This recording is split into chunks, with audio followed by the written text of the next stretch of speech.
Então, pessoal, boa tarde, sejam bem-vindos de volta. O bom da nossa turma ser pequenininha é que a gente consegue, às vezes, ir com as coisas um pouco mais rápido, né?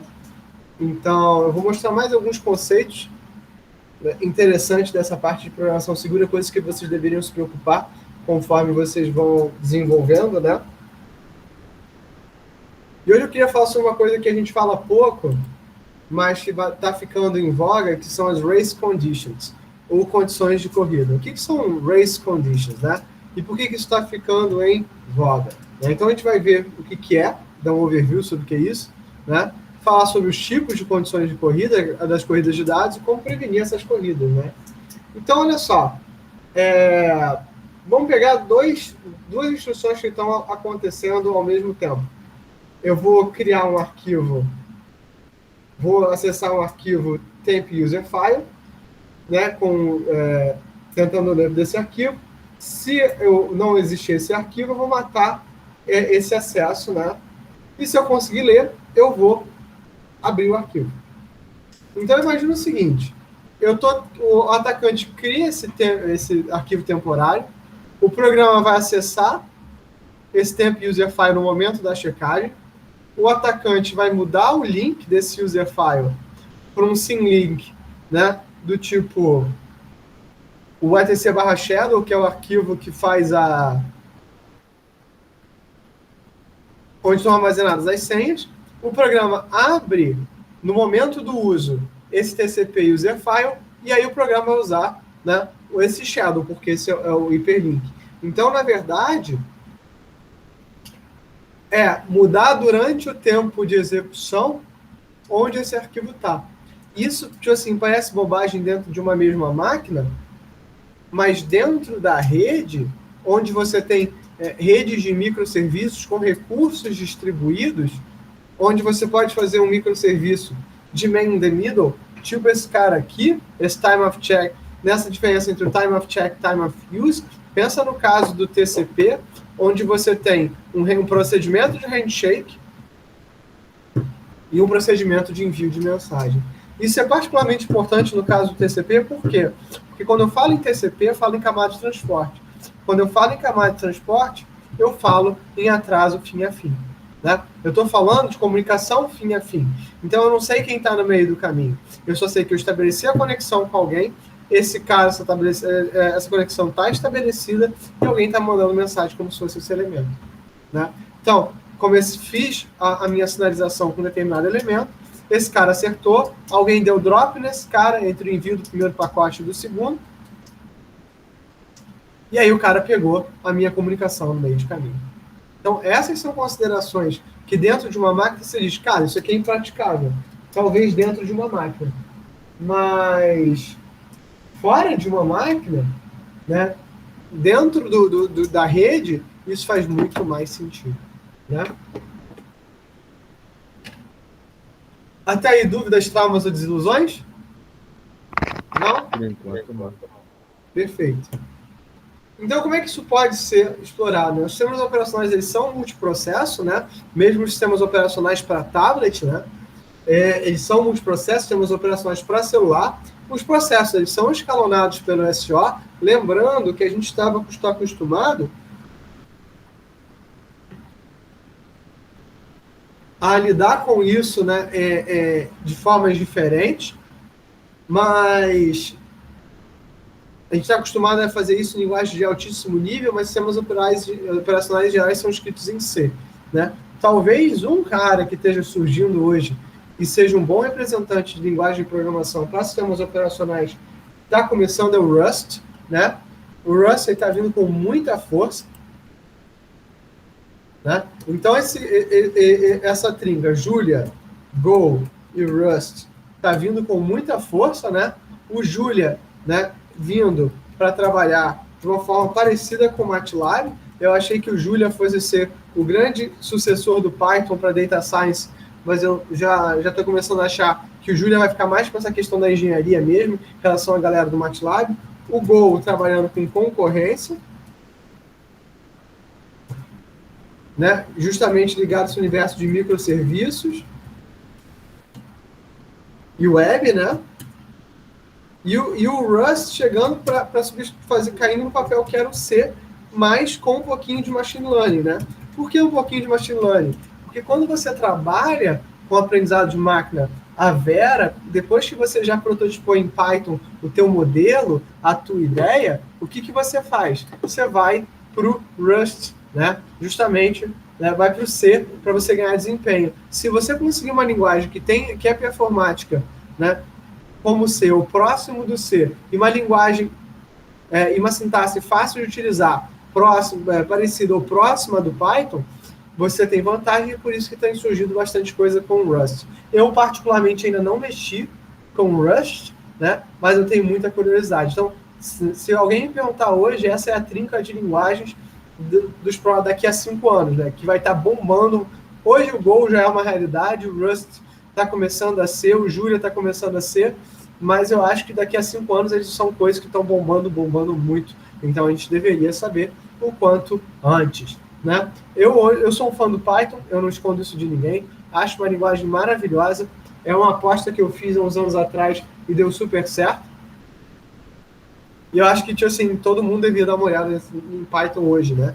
Mas, né, não custa ficar com um olho no padre e outro na missa, né? Então dá uma olhada em uma dessas linguagens também. Ah, Cláudio, mas e qual que você acharia que faria sentido pra gente em segurança? Cara, ou Go ou Rust, nesse caso, tá? Eu acho que tem que dar uma olhada no que a comunidade está seguindo, né? E não tem como esquecer do C, né? O C continua sendo uma verdade, mas como um pedaço do kernel Linux ele vai ser migrado para o Rust, aí eu falo para vocês, dá uma olhada nesse negócio aí. Então, né, qual é o problema geral que a gente está lidando? É buscar o endereçamento constantemente. Então, o kernel resolve os path names usando inodes no sistema. O que é inode? Ele é um ID, né, de determinada operação que você está utilizando. Então, a gente vai ver, por exemplo, aqui, esse temp boy pode representar arquivos diferentes em momentos distintos, né? Ou seja, em momentos distintos da sua execução, você pode estar armazenando coisas diferentes dentro de um mesmo arquivo temporário. Eu tenho um amigo muito querido, né? Ele é um cara brilhante, ele é um cara excelente, né? Um cara, assim, realmente fora de série. Só que ele tinha um hábito que eu queria matar ele, é que durante o mestrado dele, eu era orientador, eu não era orientador dele, eu era aluno de doutorado, e ele era aluno de mestrado, e ele era um programador brilhante, um cara realmente muito bom, e ele botava todas as variáveis de programação que ele usava, tipo assim, como temporária variável, buffer. Então, se o programa dele era um programa de IoT, né, no momento ele coletava dados de temperatura, o buffer tinha dados de temperatura. Se no segundo momento ele coletava dados de luminosidade, o buffer tinha dados de luminosidade. Do ponto de vista realmente de implementação, isso é muito eficiente, porque ele não está declarando mais uma variável, principalmente em linguagens, né, que não tem como é que eu vou dizer? Em linguagens que não tem, né, um garbage collector, isso acaba facilitando muito na hora de você limpar a memória, né? Mas em linguagens que tem um garbage, assim, ao mesmo tempo, para quem está lendo o código dele, isso se tornava impraticável, né? Então, esse é um exemplo de como os arquivos temporários, eles podem, qualquer uma dessas operações temporárias, elas podem acabar sendo utilizadas de uma forma que não dá 100% certo, né? Então, como é que eu vou consertar esse tipo de coisa? Então, na verdade, né, eu vou ter que marcar como descritores de arquivos, né? O que isso quer dizer? Quer dizer que, na verdade, ao invés de eu simplesmente sair jogando coisas em variáveis temporárias, né, eu tenho que utilizar, sem checar o que tem dentro, o que eu vou fazer é o seguinte, eu vou apagar essa variável temporária depois do uso. Então, eu vou usar um descritor, um elemento que de verdade eu vou utilizar, que eu vou fazer, e eu vou acessar esse elemento totalmente. Eu não vou, né, simplesmente buscar uma referência a ele. Eu quero o hard copy, eu não vou querer simplesmente uma referência a um determinado arquivo. E mesmo que, o que isso quer dizer é o seguinte, mesmo que o arquivo seja apagado, esse inode não é deslocado, ou seja, quando eu estou num arquivo real, não numa referência, esse meu processo, esse meu elemento, ele é incremental, né? Então, se eu criar um novo arquivo temporário, mesmo que seja com o mesmo nome, eu vou criar um novo elemento. Então, o risco é usar o mesmo nome de arquivo diversas vezes, né? Então, é melhor você usar os descritores do arquivo e, por incrível que pareça, nesse ponto, as APIs do Windows, elas são um pouco melhores que as do Linux. Por quê? Porque no momento que o Windows ele gera uma operação, que ele cria um arquivo, que ele ocupa a memória, ele faz isso de forma linear. Então, ele busca e evita a repetição desses elementos, né, desses inodes. No Linux não, ele pode reaproveitar. Então isso tem algumas dificuldades associadas a esse processo, que o Windows acaba fazendo melhor, por incrível que pareça. Não é uma coisa que vocês vão me ouvir falando com muita frequência aqui na aula. Então, assim, a gente tem que dar permissões para esses elementos, né? Olha só, os arquivos eles são sempre criados com essa permissão de leitura escrita, né, no Linux 666, né? Lembrando, né, como é que funciona o sistema de permissões do Linux. É RWX, né? Isso aqui, na verdade, são 3 bits, 000, né?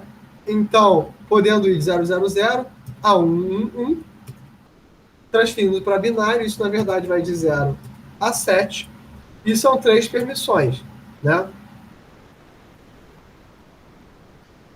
É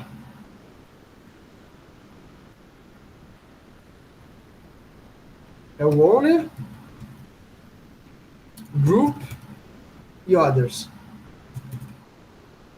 Então, se você é um cara que é 666, quer dizer que você, na verdade, é leitura mais escrita para o owner,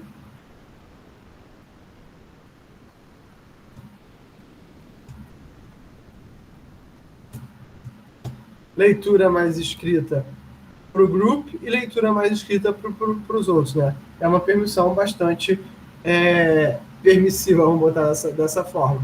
O ideal seria que você modificasse no Linux sudo chmod valor nome do arquivo.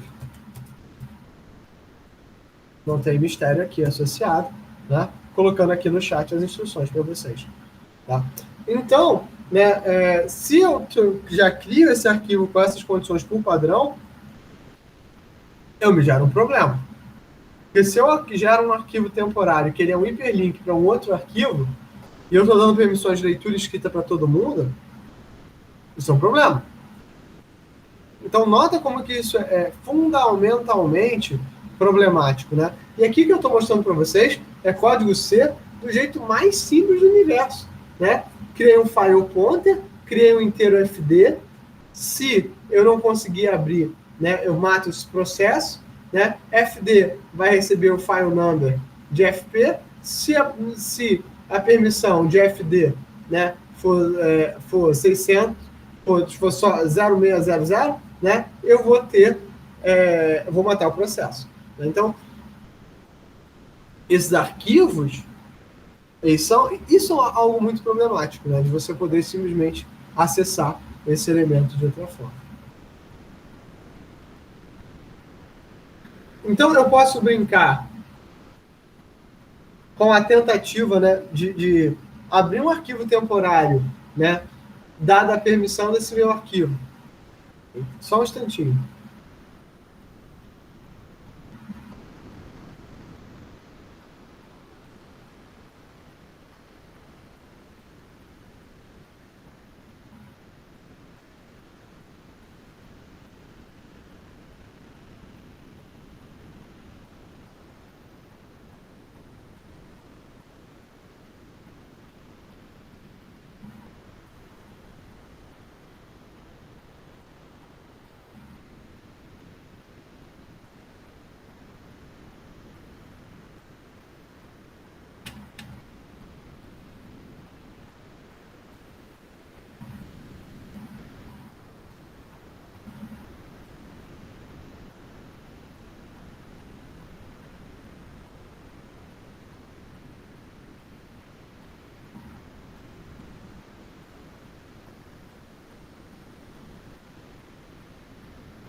Desculpa, gente, estava várias demandas ao mesmo tempo surgindo,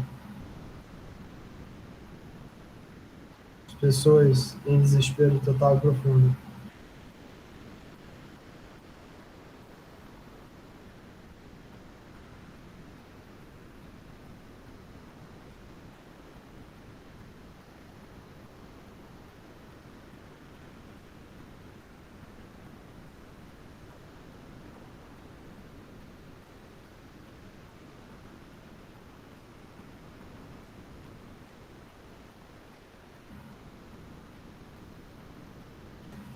Enfim, né, desculpa. Então, essas corridas de propriedade são o seguinte, né, justamente, sabendo que eu começo de uma determinada forma, eu quero pegar vou usar esse comando, né, de fetch owner, né, através desse arquivo que está aberto, porque eu sei que ele começa com essa permissão de 666, então tudo que eu tenho que fazer para o fetch owner é mudar o meu fetch owner para o cara que está trabalhando, né? Então, se eu estou, né, nessa modificação desse arquivo num processo, como é que eu vou fazer isso? Através de um backport, né? O que é um backport? O backport, ele é um programa que você inadvertidamente vai instalar na sua máquina. Isso é particularmente ruim para o Linux, porque são principalmente, né, pensados para servidores, né? E na maior parte hoje, né? A web, né? Por mais que eu odeie falar isso, gente, assim, como eu falei, eu sou um fã do Python, mas eu sei que hoje a maior parte da web ela roda em Apache, e até aí tudo bem, isso não é um problema. Muito da web hoje é escrita em PHP, né? E Java, até aí Java e C Sharp, na verdade, né? E uma das maiores lições de humildade que eu tive na minha vida profissional recente, foi o seguinte: eu perguntei, por que diabos alguém usaria PHP em pleno 2020? E a resposta que eu tive foi uma resposta que não foi única, exclusivamente brilhante, mas foi também muito simples e muito sincera, e a resposta foi a seguinte: Cláudio, porque qualquer host bunda aceita PHP. E isso por si só, assim, quebrou qualquer paradigma que eu pudesse ter naquele momento. Tipo assim, e eu falei, cara, é verdade.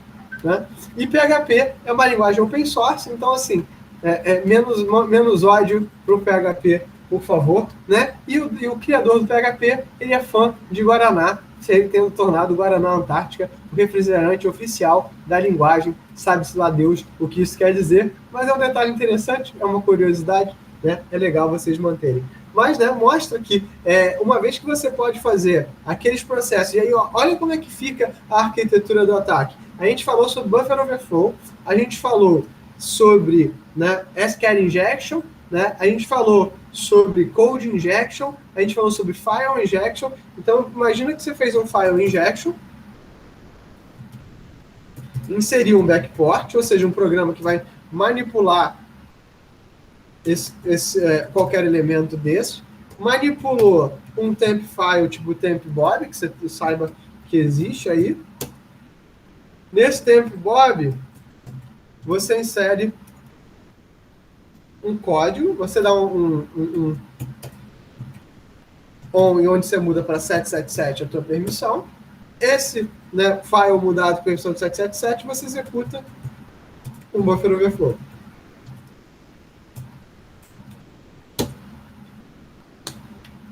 Para executar o que você quiser. Executar um terminal, executar um SSH, executar um serviço de telnet, executar o que você quiser. 3 ataques, file injection,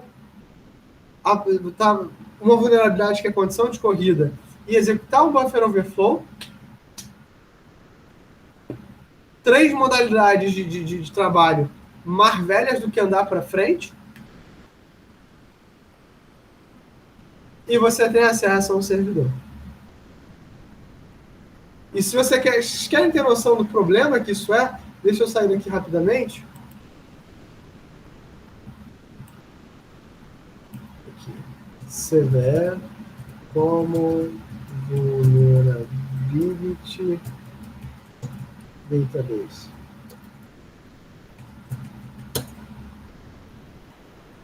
Você vem aqui na base do CVE. vai vir aqui CVList, list search, rodou um nmap para ver o que tem em um determinado servidor.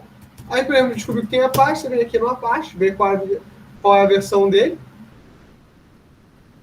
e aí começa a buscar aqui, né? Tipo assim,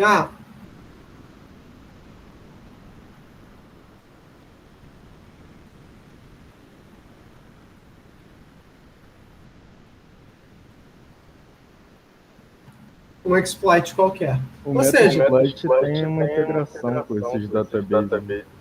com certeza, Dá uma automatizada. com certeza. Tem, assim, e gente, olha só, não tem nada de mas, assim, não tem nada assim de mágico, tá aqui pronto. Né? Vamos pegar aqui esse aqui aleatório, a parte Pluto. Miscelânea, referência, a parte Foundation, disclaimer, input, blá blá blá, vulnerável, acesso a ataque. Pronto. Aqui, ó.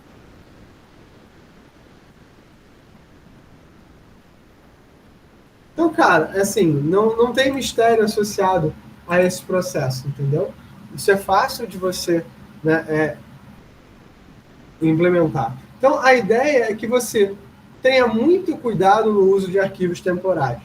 Né? Essas corridas com arquivos temporários, elas acabam tendo, né, principalmente se você não cria um arquivo temporário com um conjunto de condições corretas, você acaba se gerando um problema um pouco grave, né? Um problema um pouco sério. Então, essas são as condições que tem. Então, dá uma olhada aqui, gastem 5 minutos vocês aí, enquanto eu vou buscar uma água, analise esse código aqui em C e busca para mim quais os problemas desse arquivo. Né? 5 minutos só vocês três. Até porque são só vocês três que vêm para a aula mesmo, então, né, só vocês três.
Então, pessoal, o que vocês conseguiram tirar daqui de problema desse arquivo?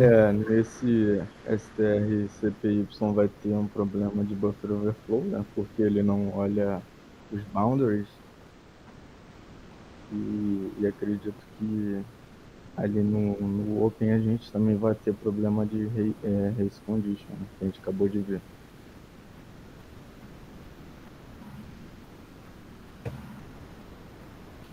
Então, tá, vamos lá. É Não tipo sei se isso. tem mais algum aí.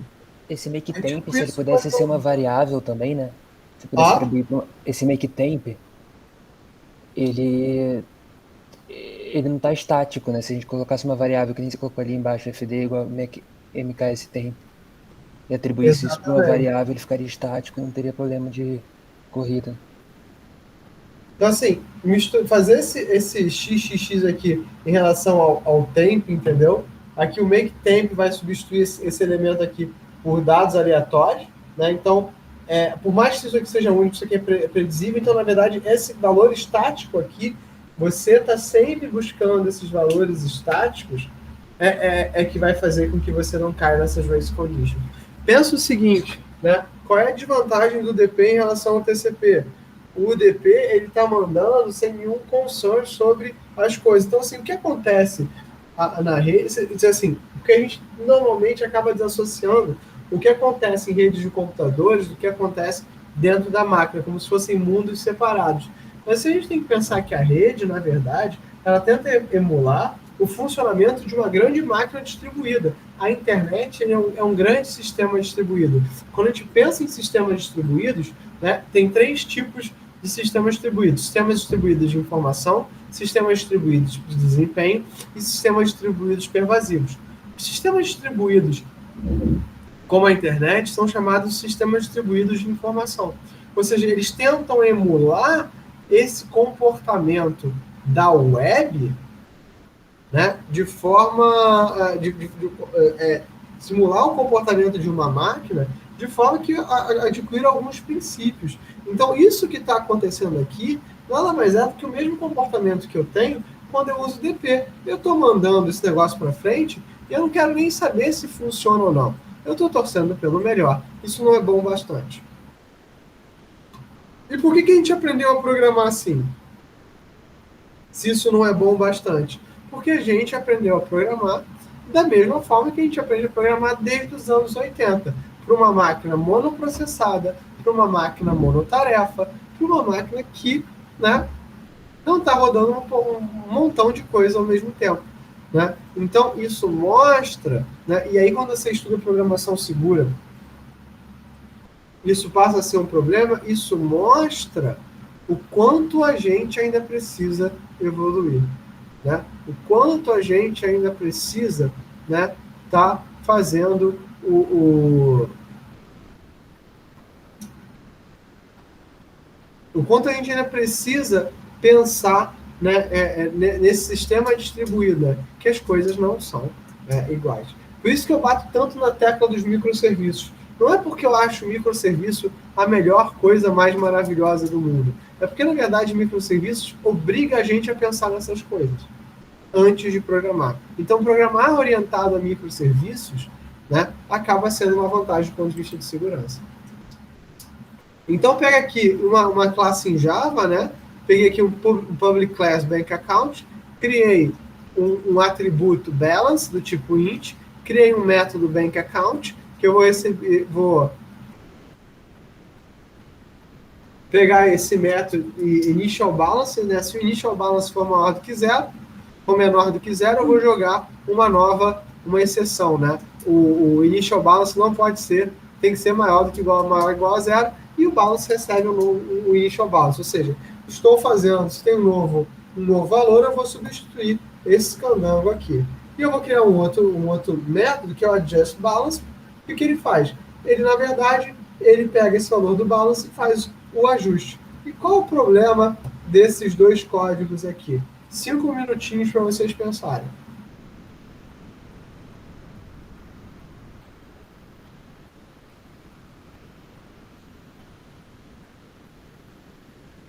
Vocês podem discutir entre si, gente. Vocês não precisam ficar em silêncio absoluto, não.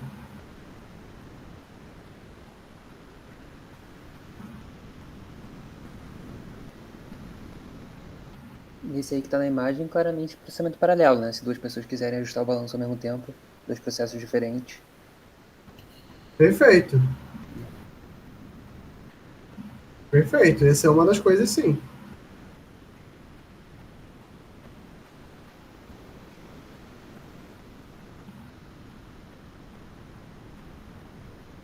Bem, para ter race condition tem que ter várias threads alterando os recursos compartilhados, né? E no caso vai ser esse parâmetro adjustment que vai estar compartilhado entre várias threads. Faz sentido isso? Faz sentido. É justamente isso, né? Tem problemas com multiprocessamento, né? E olha só como é que isso aqui fica quando eu passo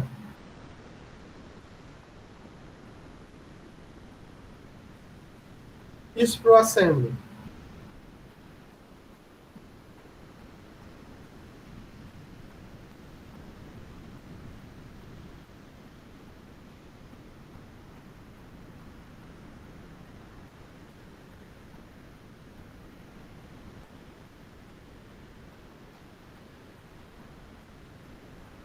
Estou jogando aqui, jogo o endereço desse objeto, jogo aqui o init, transformo, né, esse argumento novo integer, jogando para a pilha, criei aqui a classe, olha só esse new aqui, estou jogando string initial balance maior ou igual a 0, joguei aqui o método na invoke special, jogo o endereço desse objeto, puxo o primeiro ínter e jogo o endereço. Olha só, entre essas instruções aqui que vai dar treta. Porque entre puxar, né, tá vendo aqui que está marcado com 5, né? Nota que é balanço mais igual a adjustment, implementado em temp balance, temp mais adjustment, balance recebe temp. Onde o temp está na pilha local. Então essa é a treta. Então, se vocês quiserem fazer um experimento para ver como isso é zoado, vocês vão fazer o seguinte experimento. Vocês vão criar um programa em C que tem 50 threads.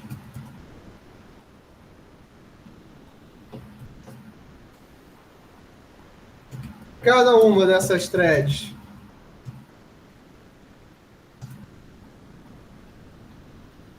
vai dar um mais em adjustment e vai fazer um for disso 50 vezes. Se o balanço começa em 0, deveria dar 2.500. Vocês vão ver como isso não vai dar. Se você implementar isso em Python, vai dar 2.500. Se você implementar isso, se você fizer isso, inclusive, por um socket, vai dar pior ainda.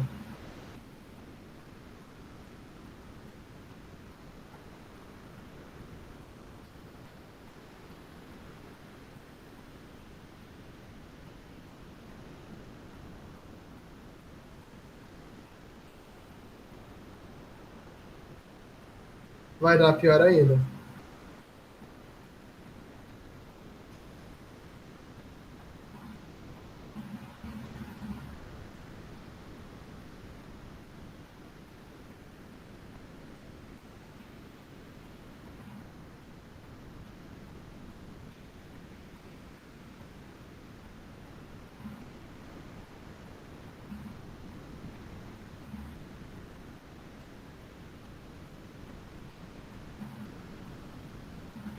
Então, essas são considerações que são importantes, essas coisas aqui que mostram o seguinte, por que é importante vocês estudarem Assembly.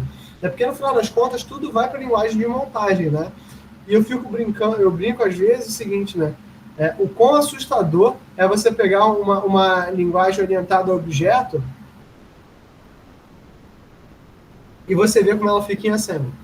Né? Porque aí você vê o seguinte, né, que todas essas operações que você está fazendo, na verdade, são um bando de jumps condicionais pela memória. Que, na verdade, um objeto nada mais é do que um monte de chamada por referência. Né? Quando você vê a implementação lá embaixo. Eu não estou falando nem do ponto de vista conceitual, galera. Do ponto de vista conceitual, orientação a objetos faz a nossa vida ser mais fácil. Mas do ponto de vista realmente prático, do ponto de vista, né, de operação lá embaixo, isso é um monte de chamada de referência. E aí, o que eu digo para você, né? Chamada por referência é um problema, porque pode dar esse tipo de questão. Ah, Carlos, não é para usar orientação objeto? Gente, é claro que é para usar orientação objeto. Pelo amor de Deus, não estou dizendo isso. Mas toma cuidado com o que você está fazendo. Então, olha só, tempo 1 balance, tempo 2 balance, tempo 1 mais adjustment, tempo 2 mais adjustments, balance recebe tempo 1, balance recebe tempo 2, né? Aqui, na verdade, ok. Agora, olha esse caso aqui. Tempo 1 recebe balance, tempo 2 recebe balance, tempo 1 adjustment, tempo 2 adjustment, balance recebe tempo 2, balance recebe tempo 1, sobrescreveu.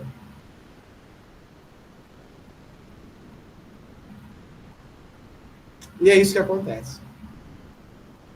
E por que vocês acham que isso pode acontecer? Dentro de uma memória de um sistema operacional. Hein?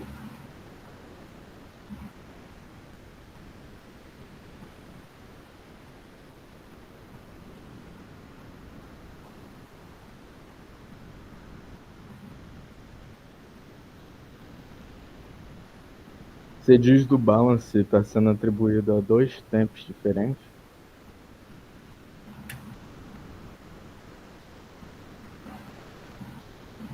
Não, não é isso não. Assim, por que que eu...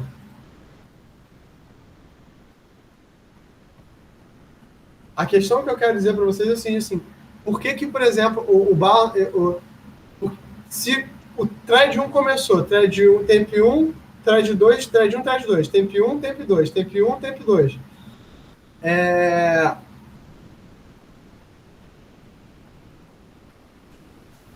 Por que que, na verdade, o balance executou antes do balance recebe temp 2 executou antes do balance recebe temp 1?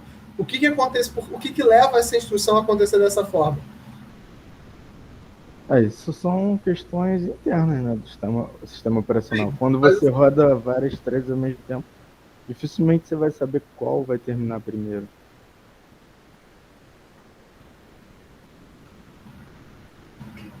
Não, perfeito. Né? Tipo assim, mas justamente assim, o que pode levar a uma começar na frente da outra? Várias paradas. Eu posso ser alocado para um processador diferente, eu posso estar sendo alocado por uma GPU, eu posso estar sendo usado por um usuário diferente, com permissões diferentes, né? Então, pode estar numa fila, né, também. Posso estar numa fila diferente. Então, todas essas coisas, elas fazem diferença e permite esse entrelaçamento de projeto. Então, o que né, tipo assim, o que a gente acaba fazendo para esse tipo de coisa? Esse programa é muito ingênuo, né? Esse programa é simplesmente quer executar uma operação. Normalmente, o que a gente faz é o seguinte, é um buffer de operações. Normalmente, eu não vou ter um único valor. Eu vou ter um timestamp associado, eu vou ter que ter uma série de informações que permita essa manipulação. Na prática, a nossa limitação é o nosso hardware, né? Uma corrida de dados é uma condição que ocorre a nível atômico, né?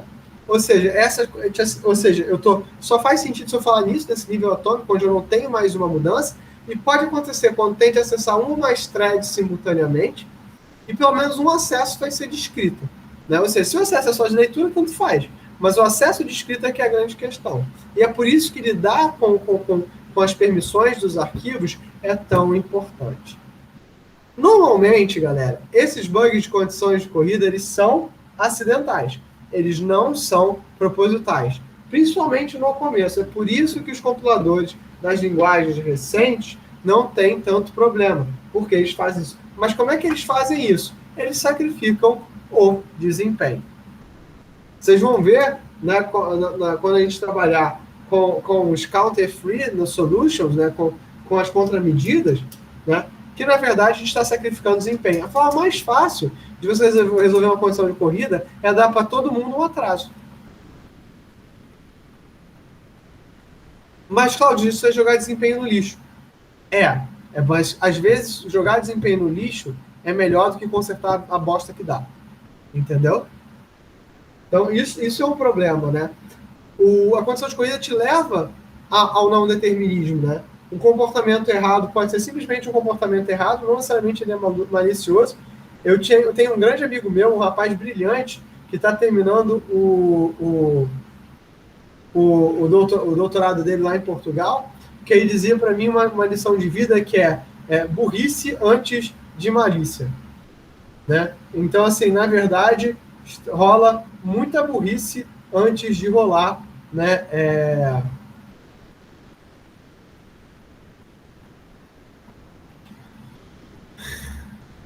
Antes de rolar um ataque malicioso, né? É mais fácil a gente errar pelo desespero do que a gente simplesmente, né, gerar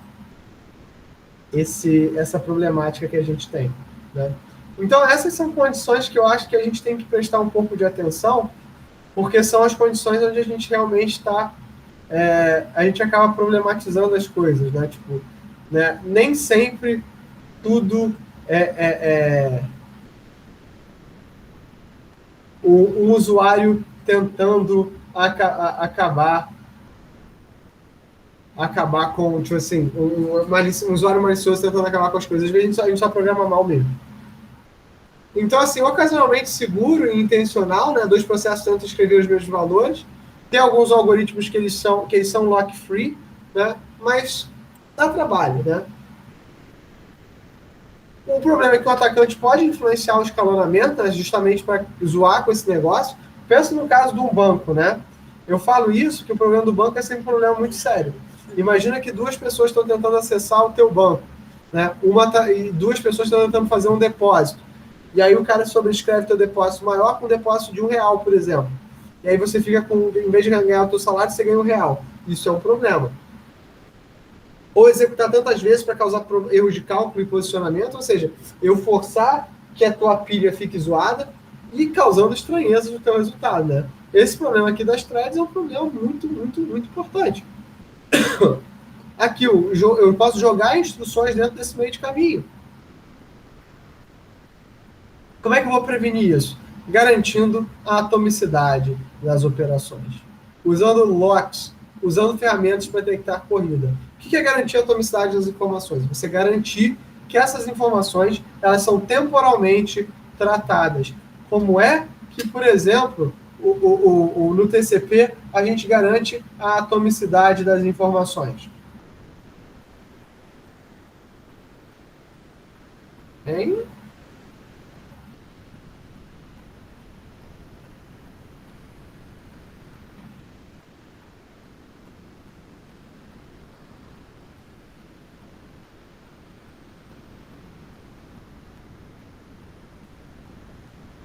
O que o TCP faz para garantir que eu não tenho, né, um insert repetido?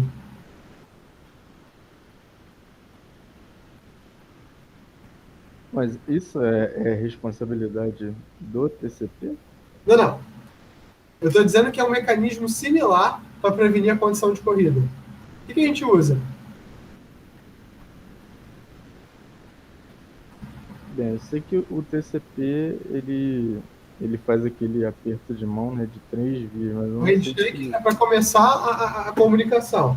Mas desde que a comunicação já está estabelecida, o que eu uso para garantir que uma mensagem não é mandada duplicada?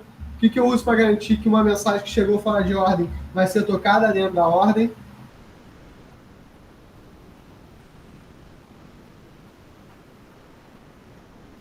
Eu uso o número de sequência e acknowledgement, gente. Então, assim, cada operação que eu for fazer dentro da minha sessão, ela tem que ser sequenciada. Eu tenho que garantir a sequência disso, né?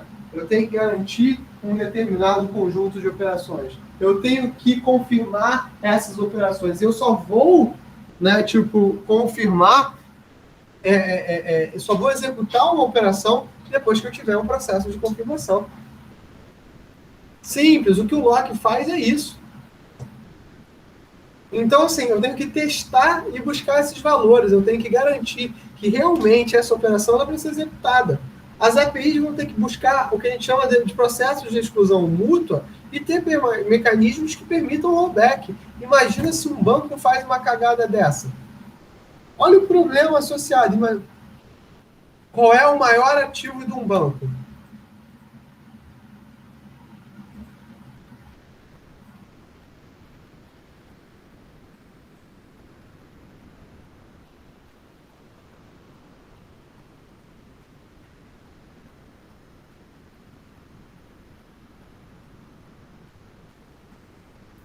É o dinheiro, né? E a confiança que você tem no banco de É a processar aquele confiança. dinheiro, né, na verdade. É dinheiro que o banco cria, né? Tipo assim, Sim, é a confiança. Você deixa o seu dinheiro no banco porque você acha que lá vai estar seguro. Imagina que o seu dinheiro começa a sumir do banco. Vai todo mundo tirar o dinheiro do banco. O dia que todo mundo resolver tirar dinheiro do banco, gente, acabou o sistema bancário mundial. Fora que o mundo entra em colapso também. Hoje, toda a espinha dorsal da nossa sociedade é o sistema bancário, né? Baseado em empréstimo, baseado nisso. Então, assim, é uma parada muito complicada, né? É uma parada muito complicada. Então, assim, essas são coisas que a gente acaba tendo, né, que se preocupar com bastante frequência e com bastante complicação.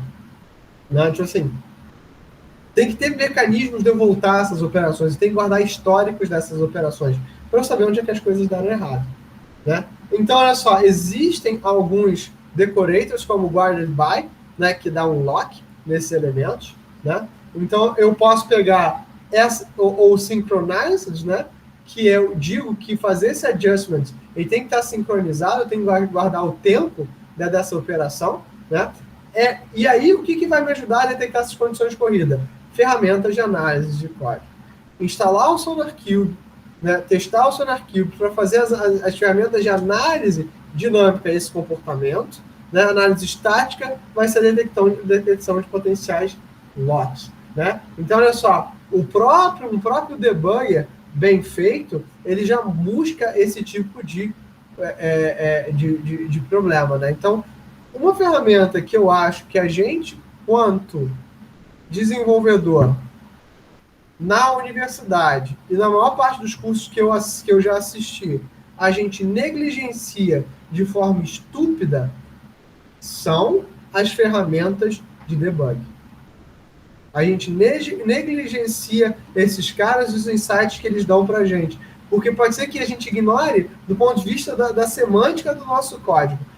E na verdade, o compilador já garanta para a gente a sintaxe do nosso código. Mas esses warnings, esses conselhos, é que eles vão acabar sendo muito importantes para a nossa área de desenvolvimento seguro. Então, né, é isso que eu queria mostrar hoje para vocês. Eu queria passar para vocês essa atividade. Construam esse programa que eu falei aqui, que está aqui no chat. Construir um programa em C que abre 50 threads e roda 50 vezes somando, dando um mais no valor desses do balance. E vejam o resultado. Pega um de vocês aí, abre um VI, abre um VS Code, abre um Code Blocks, né? Não sei se algum de vocês, o que vocês usam para programar em C. Eu sou velho. Eu programo ainda usando o VI e o GCC. Mas não vamos falar disso não, porque dá desespero. Então, guarda um tempo aí com vocês, né? Executa e esse elemento aí, né?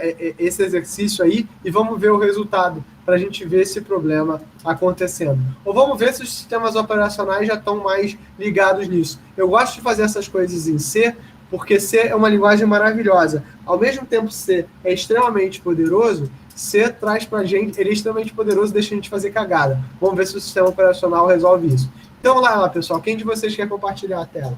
Eu vou fechar aqui o compartilhamento e parar de gravar para já subir o vídeo lá para o canal.